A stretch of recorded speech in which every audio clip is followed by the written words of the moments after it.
If you're a Marylander or you're going to be a Marylander and buy a home, you're going to want to make sure that you fill out the Homestead Tax Credit so you can save some money. And I'm going to show you exactly where to do that and why. If you just landed on this channel, my name is Alisia Krastel. I've been a real estate agent in Maryland for the last 17 years.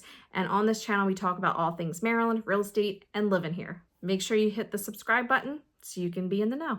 Whether you've purchased a home before and you're not sure if you've applied and you want to check it, I'm going to show you how to do that. Or if you're getting ready to buy a home or you just want to know more about it, I'm going to show you where to do that as well. The reason you want to apply for this credit and get accepted for it, and if you get denied first, you want to try again, and I'll show you where to check that. It helps prevent skywriting taxes because of the assessment values. It's going to put a cap on the leaps that it can make per assessment. If you bought your house and it was $300,000 and now it's $800,000, you can imagine the tax increase there. If you have the Homestead Tax Credit approved, then it's not going to take the leap that others that don't have. To apply for the credit, you're going to want to go to maryland.gov, and I'm going to give you the exact link below. In the top section, it's going to show you a link that's in red to go to One Stop, and it will prompt you through. Also on their website, they're going to show you an example of what the STAT looks like, and I'm going to show you where to check that yourself to see if your application's been accepted. It will have your address, it'll have the purchase information, your information, and then at the very bottom, it'll say Homestead Application,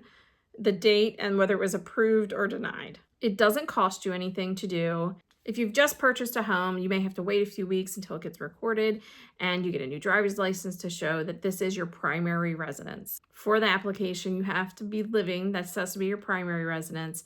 It can't be an investment home or a second or third home. If you've recently applied or you already own a home in Maryland, you can check the STAT for your records. We'll put that link below also.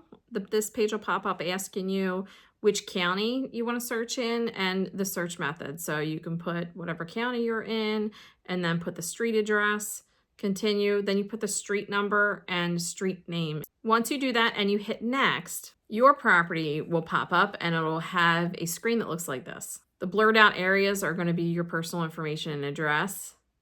And then down here, you can see the homestead application part.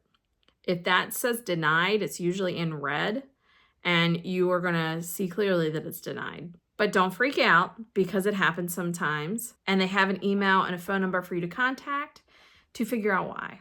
You want to reach out to them because if it is your primary residence, there should be no issue with you getting the homestead tax credit. After the purchase of a home, you should get something from the state that is the application in print form, but you can also go to the website here and look at this link and click paper application and it will show it to you. You can fill it out and then submit it. The most common reason some of these get denied is because it just has the wrong code in it, or maybe it hasn't been recorded yet, but it's usually something simple that if you have purchased the home and you live there, it's your primary residence, you should be granted this. Please don't let this go by. It seems like one of the last things on the list that you want to do. Real estate agents often remind you or attempt to remind you, but sometimes it just goes on the back burner. It's really important because once your assessed value is up and your taxes increase, you can't go back and fix it. It has to be done ahead of time, proactively.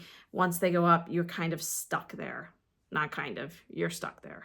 And I don't want to see that happen to you. The links for you to check the application status to make the application and check on it and STAT will be below the video here. If you found this video helpful, make sure you give it a thumbs up and comment below so I know to make more videos like this. And I see you next time as we talk all about Maryland.